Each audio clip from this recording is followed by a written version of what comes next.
Hello friends, നമസ്കാരം. നമ്മളുടെ Kerala T V സീരിയലിലേക്ക് എല്ലാവർക്കും സ്വാഗതം. അങ്ങനെ സച്ചിൻ്റെ സുമിത്രയുടെ വീട്ടിൽ ശീതളിനെ തേടിയെത്തി.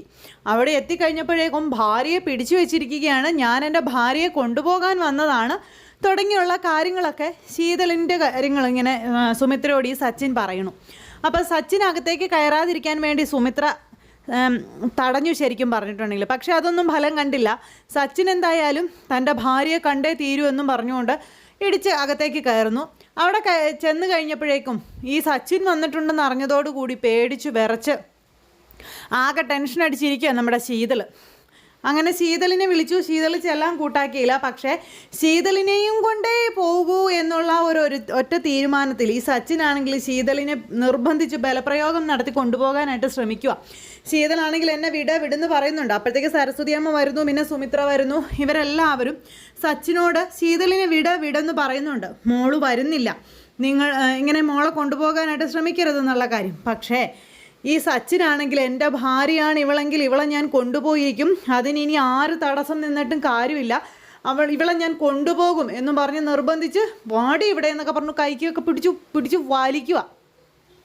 അങ്ങനെ ശരിക്കും പറഞ്ഞാൽ ശീതളിൻ്റെ കാര്യം അതോ ഗതിയായെന്ന് തന്നെ പറയാം. അങ്ങനെ ആ ഒരു സാഹചര്യത്തിൽ ഈ ശബ്ദം കേട്ടുകൊണ്ട് നമ്മുടെ സിദ്ധു അങ്ങോട്ടേക്ക് വരുന്നു. സിദ്ധു വന്നപ്പോൾ കാണുന്ന കാഴ്ചയെന്ന് പറഞ്ഞാൽ സച്ചിൻ തൻ്റെ മകളെ വട്ടം ഇട്ട് പിടിക്കുവാണ്, അതായത് പിടിച്ച് വലിച്ചഴച്ച് കൊണ്ടുപോകാനായിട്ട്. അങ്ങനെ ഈ ഒരു ഇത് കണ്ടു കഴിഞ്ഞപ്പോഴത്തേക്കും വിടട എൻ്റെ മോളെ എന്ന് പറഞ്ഞുകൊണ്ട് നമ്മുടെ സിദ്ധു അങ്ങോട്ട് വലിയ ശബ്ദത്തിൽ അങ്ങ് സംസാരിച്ചു. അപ്പോഴേക്കും സച്ചിൻ നോക്കിയപ്പോൾ സിദ്ധുവിനെ കണ്ടു. സിദ്ധുവിനെ കണ്ടപ്പോഴേക്കും ഇവൻ കൈ അങ്ങ് എടുത്തു. പക്ഷേ ഒരു പുച്ഛിച്ച ചിരിയുമായിട്ട് ഇവനിങ്ങനെ സിദ്ധുവിൻ്റെ മുന്നിൽ നിൽക്കുക. എന്തവകാശത്തിൻ്റെ പേരിലാടാ എൻ്റെ മോളെ നീ കൊണ്ടുപോകാൻ നോക്കുന്നത് എന്ന് സിദ്ധു ചോദിച്ചു.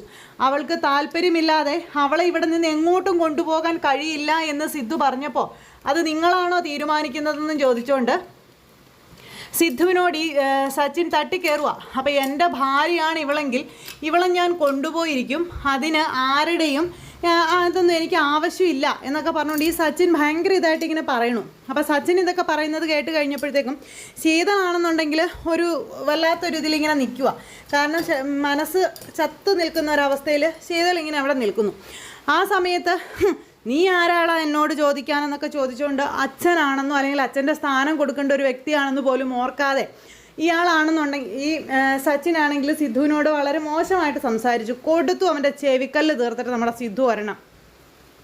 അങ്ങനെ സിദ്ധു അടിച്ച് ഇവനെ പുറം തള്ളുക. അപ്പോൾ ഇറങ്ങിക്കോളാൻ പറഞ്ഞു. ഈ വീട്ടിൽ നിന്ന് എൻ്റെ മോളെ എങ്ങോട്ടും കൊണ്ടുപോകാനായിട്ട് നിനക്ക് കഴിയല, നീ ഇറങ്ങിക്കോളാൻ പറഞ്ഞു. അങ്ങനെ സിദ്ധു ഈ സച്ചിനെ അവിടെ നിന്ന് അടിച്ചിറക്കി വിടുക. അത് കഴിഞ്ഞപ്പോഴത്തേക്കും കാര്യങ്ങൾ വേറെ ലെവലിലേക്കായി. ഇത് മുഴുവൻ കാട്ടിക്കൂട്ടിയിട്ട് സച്ചിൻ അങ്ങ് പോയി. പക്ഷേ സിദ്ധു കുറ്റക്കാരനായ ഒരവസ്ഥയിലേക്ക് കാര്യങ്ങൾ വരുന്നു.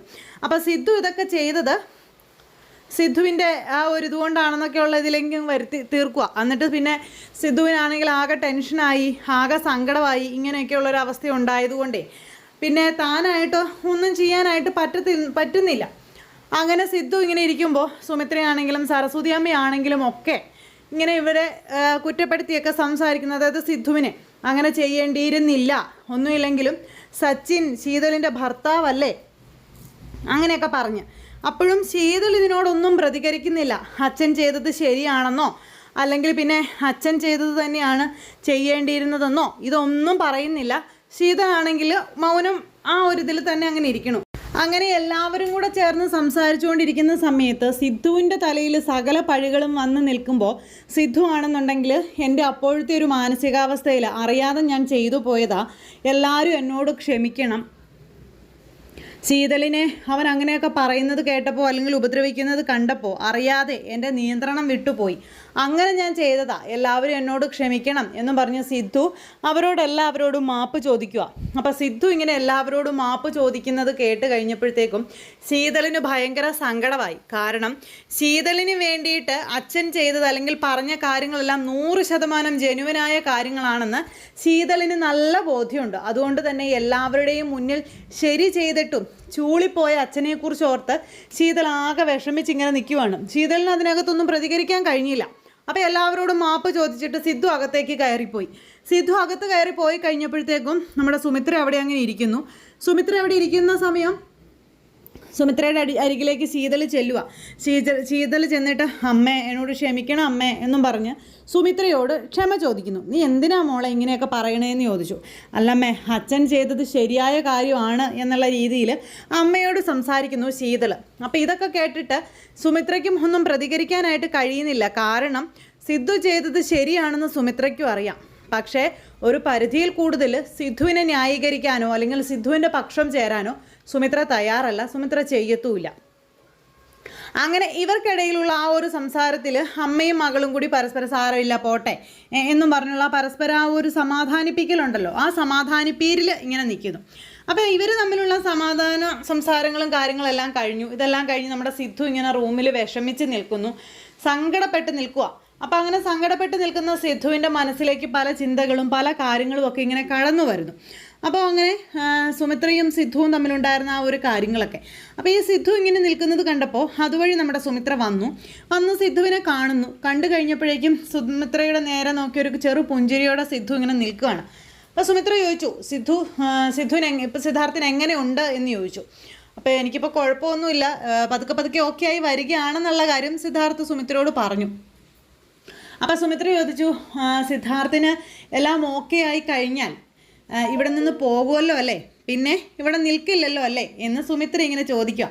അപ്പോൾ ഇവരിങ്ങനെ സംസാരിച്ചു കൊണ്ടിരിക്കുന്ന സമയത്താണ് നമ്മുടെ പൂജ അങ്ങോട്ടേക്ക് കയറി വരുന്നത്. അപ്പോൾ പൂജ വരുന്നത് വേറെ ആരും കണ്ടിട്ടില്ല. പൂജ കയറി വരുന്നു. അപ്പോൾ യാദൃശികമായിട്ട് ഇവർ രണ്ടുപേരും കൂടി നിന്ന് സംസാരിക്കുന്നു. പൂജ കാണുന്നു. അപ്പോൾ ഇവർ തമ്മിലുള്ള സംസാരം പൂജ ശ്രദ്ധിച്ചു. അപ്പോൾ സുമിത്ര ഇങ്ങനെ പോകുമല്ലോ അല്ലേ എന്ന് ചോദിച്ചപ്പോൾ എന്നെ പറഞ്ഞു വിടാൻ ധൃതിയായോ തിടുക്കമായോ എന്ന് സിദ്ധു സുമിത്രയോട് ചോദിക്കുക. അത് കേട്ടപ്പോഴത്തേക്കും സുമിത്ര ഒന്ന് ചിരിച്ചിട്ട് പറഞ്ഞു, എന്നായാലും വിരുന്നായി വന്നവർ പോവേണ്ടവർ തന്നെയാണ്, അല്ലാതെ വീട്ടിൽ അങ്ങനെ സ്ഥിരമായി അതിഥികളെ താമസിപ്പിക്കാറില്ലല്ലോ എന്ന് സുമിത്ര ഇങ്ങനെ പറഞ്ഞു. അപ്പോൾ സുമിത്രയുടെ ഇനി അങ്ങോട്ടുള്ള ജീവിതത്തെ പറ്റിയും സുമിത്രയ്ക്ക് ചെയ്തു തീർക്കാനുള്ള കാര്യങ്ങളെ പറ്റിയും ഒക്കെ സിദ്ധു ഇങ്ങനെ സുമിത്രയോട് ചോദിച്ചപ്പോൾ ഇതെല്ലാം മകള്, അതായത് പൂജ കേട്ടുകൊണ്ട് നിൽക്കുവാണ്, ഇത് സുമിത്ര കാണുന്നില്ല.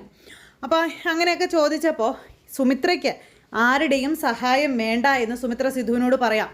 ഒറ്റയ്ക്ക് നിന്ന് പൊരുതാനുള്ള ആ ഒരു ഹെൽപ്പ് എനിക്കുണ്ട്, പിന്നെ ആരുടെയും ഒരൗദാര്യത്തിൻ്റെയും ആവശ്യം സുമിത്രയ്ക്ക് വേണ്ട. സുമിത്ര ഒറ്റയ്ക്ക് മതി, ഒറ്റയ്ക്ക് നിന്ന് നേരിടാൻ സുമിത്രയ്ക്ക് ഇന്നും ആ ഒരു ഉശിരുണ്ട് എന്നുള്ള ഇതിൽ സുമിത്ര ഇങ്ങനെ പറയണം. അപ്പോൾ സുമിത്ര അത് പറയുന്നത് കേട്ടപ്പോൾ ശരിക്കും പറഞ്ഞാൽ പൂജയ്ക്ക് ഭയങ്കര സന്തോഷമായി. സുമിത്ര ആ ഒരു ലെവലിൽ തന്നെ ഇപ്പോഴും സിദ്ധുവിൻ്റെ അടുത്ത് നിൽക്കുന്നു. അമ്മയുടെ സ്വഭാവത്തിനൊരു തെല്ല് പോലും മാറ്റങ്ങൾ വന്നിട്ടില്ല. അപ്പോൾ സുമിത്രയെ ഇപ്പോഴും തൻ്റെ അമ്മയായി തന്നെ നിലനിൽക്കുന്നു എന്ന് മനസ്സിലാക്കി കഴിഞ്ഞപ്പോഴത്തേക്കും പൂജയ്ക്ക് ഒരുപാട് സന്തോഷമായി. അപ്പോൾ സുമിത്ര ഇത്രയും കാര്യങ്ങൾ പറഞ്ഞിട്ട് അങ്ങ് പോയി. അതുപോലെ പൂജ ഒന്നും അറിയാത്തതുപോലെ അങ്ങ് പോയി. ഇവരങ്ങ് പോയി കഴിഞ്ഞപ്പോഴത്തേക്കും നമ്മുടെ സിദ്ധു വീണ്ടും ആലോചിച്ച് ഇങ്ങനെ നിൽക്കുവാണ്. അപ്പോൾ ഒരു രീതിയിലും സുമിത്രയുടെ ജീവിതത്തിലേക്ക് കടന്നു കയറാനായിട്ട് സിദ്ധുവിന് സാധിക്കുന്നില്ല. സിദ്ധു ആണെങ്കിൽ സുമിത്രയോട് പല രീതിയിലും താണ് കേണ് അപേക്ഷിച്ച് സംസാരിച്ചൊക്കെ നോക്കി, പക്ഷെ ഒരു കാര്യങ്ങളും നടക്കുന്നുമില്ല. അപ്പോൾ അങ്ങനെയൊക്കെയുള്ളൊരു സിറ്റുവേഷനും കാര്യങ്ങളും ഒക്കെ കാണിച്ചിട്ടാണ് നാളത്തെ നമ്മുടെ കഥ വരണത്. എല്ലാവരും കാത്തിരുന്ന് കാണണം, ആരും തന്നെ മിസ് ചെയ്ത് കളയരുത്. എല്ലാവർക്കും നല്ലൊരു ദിവസം ആശംസയോടെ നിർത്തുകയാണ്. എല്ലാവരുടെയും സപ്പോർട്ടിനും സ്നേഹത്തിനും 1000 നന്ദി അറിയിക്കുന്നു. അടുത്ത സൂപ്പർ ഹിറ്റ് കഥയുമായി കാണുന്നത് വരെ എല്ലാവർക്കും നന്ദി.